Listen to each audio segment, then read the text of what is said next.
frustrating night. Middlesbrough manager Tony Pulis. Picture, Martin Rickett, PA Wire. Tony Pulis has vowed not bowed at fan pressure despite Middlesbrough's wretched run continuing with a 1-0 defeat to Bristol City, but admitted Steve Gibson would make the final call on his future.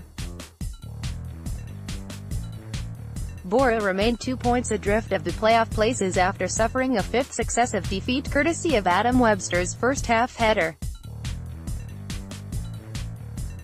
The Teessiders once again missed a succession of gilt-edged chances, with Jonny and Britt Balunga both hitting the woodwork, and the frustration in the stands boiled over in the closing stages with a series of critical chants aimed in Pulis' direction. Middlesbrough supporters joined in with chants of "You're getting sacked in the morning," which originated from the Bristol City fans in the away end, and a loud chorus of "We want Pulis out" was clearly audible at the final whistle. Pulis understands the supporters' frustrations given recent results, but is adamant he will not be walking away, with his contract due to expire at the end of the season. He does, however, concede that Gibson will ultimately determine his future, with the Boro chairman having watched last night's match alongside Peter Kenyon and Neil Bowser in the director's box. "I have been in this position before," said Pulis. "I don't determine my job, that is up to Steve.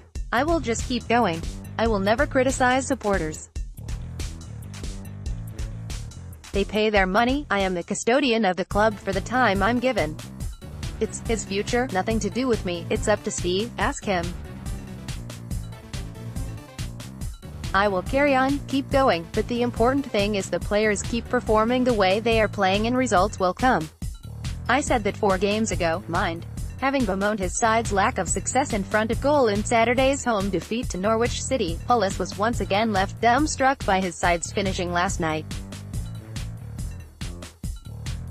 Balunga and George Seville all wasted inviting opportunities in the first half, and the profligacy continued after the interval. Ashley Fletcher and Stuart Downing joined the list of players to spurn clear openings, before substitute Jordan Hudgell got in the act by failing to find the target in the closing moments of the game. "The one thing I have to say is you can't fault the players," said Pulis. "We created 5 or 6 chances and even the free kick we worked on this morning nearly came off. There is no way in a million years I can fault them for effort. I am disappointed for the lads. We had 23 shots at goal tonight, 17 on Saturday. That is 40 in 2 games, I don't think I had that at Stoke for a whole season, never mind 2 games.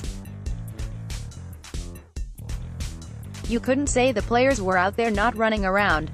They're disappointed because we have played 5 games, and Villa was the only one we deserved to lose. The other 4 should be 12 points. Pulis was, however, critical of the defending that enabled Bristol City to claim the only goal of the game towards the end of the first half. Webster was left completely unmarked as Jay Da Silva delivered a corner from the right, and the defender duly headed home from the edge of the 6-yard box. "We got done with a set play," said Pulis. "They looked dangerous on the break, and we were open at times and they countered well. Darren Randolph made a couple of great saves, but all in all there was only us to blame. We needed that bit of luck." The defeat means Boro are 2 points adrift of the playoff places with 7 games to play, although they have now played a game more than Derby County, who are a place above them in 7th, and Bristol City, who have risen to 5th. The Teessiders return to action at Swansea City at the weekend, with their opponents sure to have been buoyed by last night's 3-0 win over Brentford.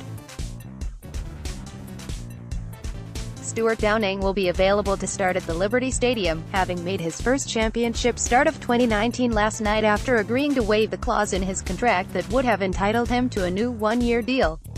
"That was between Stewie and the club and they have resolved it, which is brilliant," said Pulis. "I was not privy to the contract or the talks, so it is difficult for me to say who it is best for.